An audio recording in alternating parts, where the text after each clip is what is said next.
now I would like to invite Michael Vendiola to the purple rug. The title of his talk, kstatab, Her Big Hope. Uhachach, shaksiab, guahali, chos, doch, tia, badbadat, chos, ub asista, hasdadatu, haslachel, siab. Good day to you, friends and relatives. And we are related to each other through the work that we're doing as educators. And for the number one reason that we're here today, our children, our students, the ones that we're mentoring and helping along. I come from a family of educators. My name is Danisatan. My birth name is Michael Vendiola. And it goes all the way back to my great-great-grandfather. It's a photo of him on the bottom there in the middle. And his role as an educator was to protect and remember and pass along our songs and traditions and our dances, our culture, at a time when the United States government outlawed those things.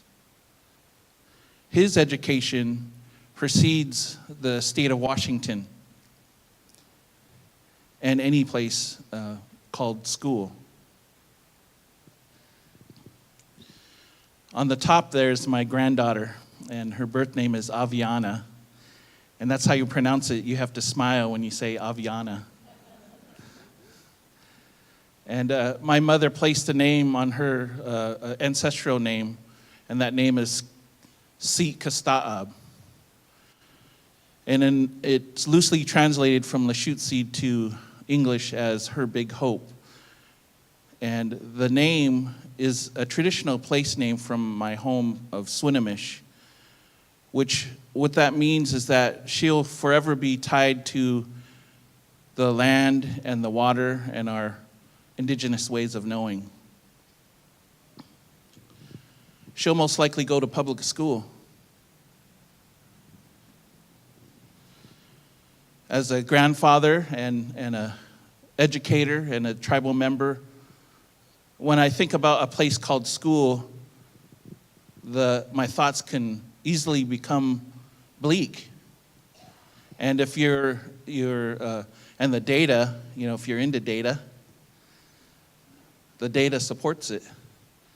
And you can look back, going all the way back to the 1928 Merriam report, a report that was given before Congress that talked about, its official title is The Problem of Indian Administration.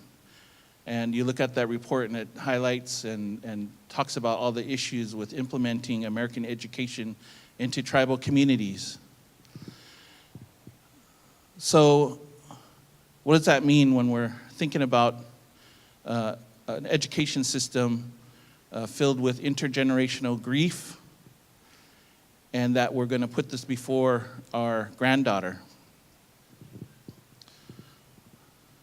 As myself, I immediately turn to our traditional values, and I begin to think about what our elders would say in a place like that.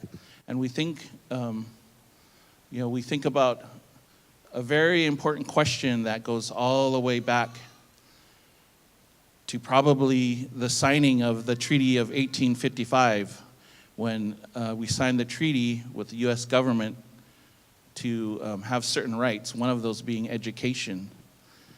And we think about that, and the question that our ancestors and our tribal leaders and our elders and our educators think about is, what is the health of our relationships? What is the health of our relationships between tribal communities and non-tribal communities, between school districts and tribal villages, between teacher education programs and the teachers that we're putting out into the workforce? And so that question resonates with our community, and as we examine that question over and over, we realize that progress can be made by asking that question over and over. What is the health of our relationships? And we see that progress manifesting itself here in the state of Washington. But that's another talk. So I want to leave you with that question, considering kstatab, her big hope, and what is the health of our relationships. So thank you.